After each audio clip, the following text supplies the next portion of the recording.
Joining us now is veteran journalist Julio Ricardo Varela, founder of the Latino Newsletter and an MSNBC columnist. I also have to say, on a personal level, someone who I very much respect.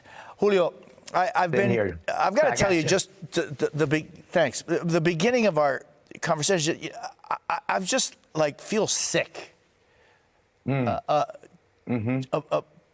hear someone, anyone, anywhere, talk about Puerto Rico like what he did, and then that comedian.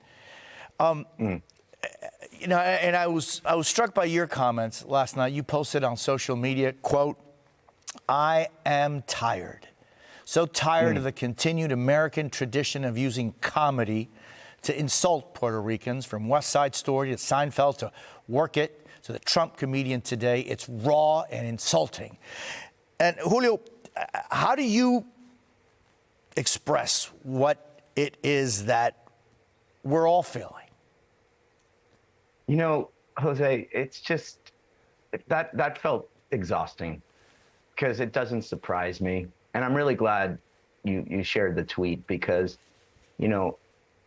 I've been a Puerto Rican for more than 50 years. And I do think there is an American tradition of just assuming that we're just second class and we're garbage, Jose. And the fact that even in this political campaign, people laugh it off. And what I'm really, really disappointed about fellow Americans is that they lack the understanding of who we really are as a people.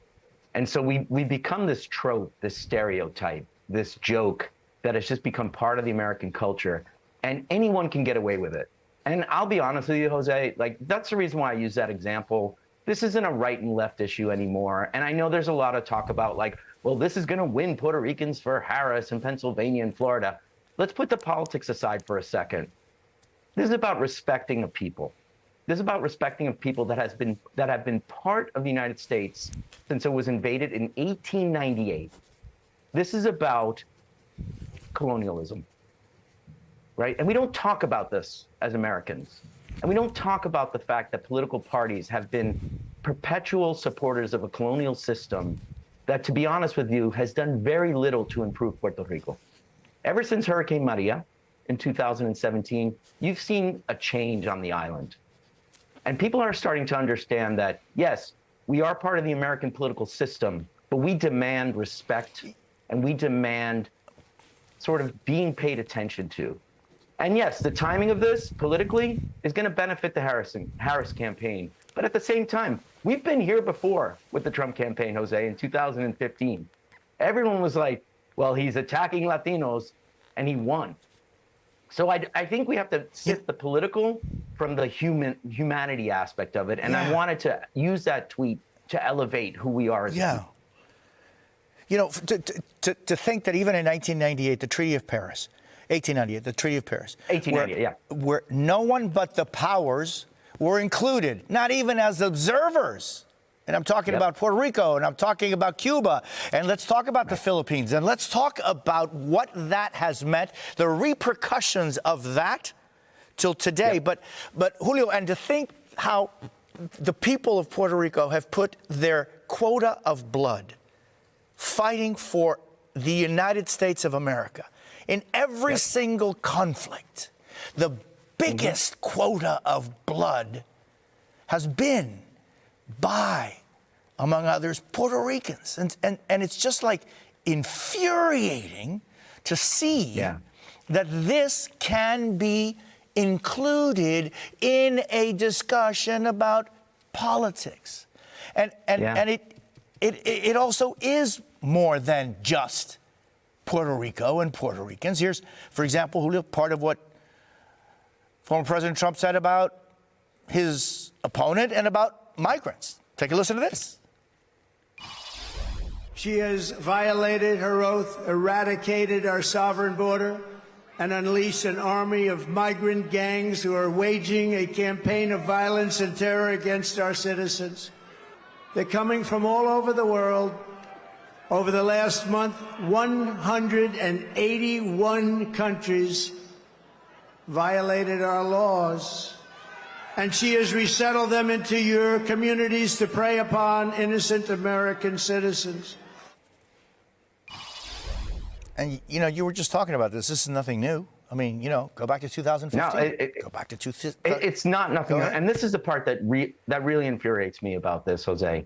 You know the people that are living here. Like, you know, this whole notion of migrant gangs and Venezuelans. How many Venezuelans do you know who believe in the American dream right now? I mean, I know them personally, right?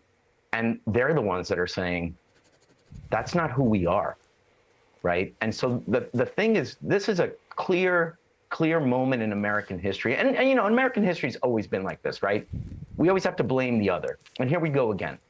So this is a defining electoral moment for this country where it gets to this very simple conclusion.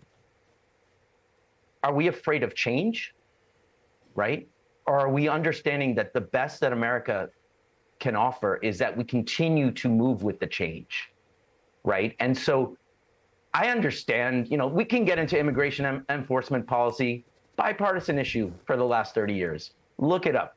There's plenty of words that came out of Democratic presidents in the 90s that are coming out of Trump's mouth. And I'm not trying to equate this, but at the same time, we need to be honest with ourselves as an American society that we're either going to say that the American dream is the greatest marketing message in the world, and that's what's attracting people to here, and that's what makes America amazing, our immigrant and migrant communities.